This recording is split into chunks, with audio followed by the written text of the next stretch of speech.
Hi guys, meron akong hawak na pakwan, buong pakwan ito guys. At yan, silipin natin yung taas, parang may nanood sa akin guys. Meron pala akong followers na nanood sa akin. So ito guys, gagawa tayo ng tricks kung paano hiwain ang pakwan gamit ng isang toothpick. So yun guys, hinawakan ko na yung toothpick. So yan, tusok-tusukin ko yung gitna. Yan guys, tapos ikutin ko yung toothpick.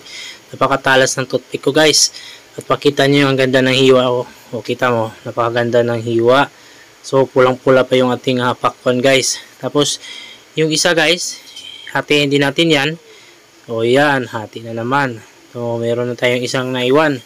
Hatiin natin yan guys. At ang gagawin natin dito, tusok-tusokin lang natin siya. At mahahati na yan. O ganoon na kasimple guys.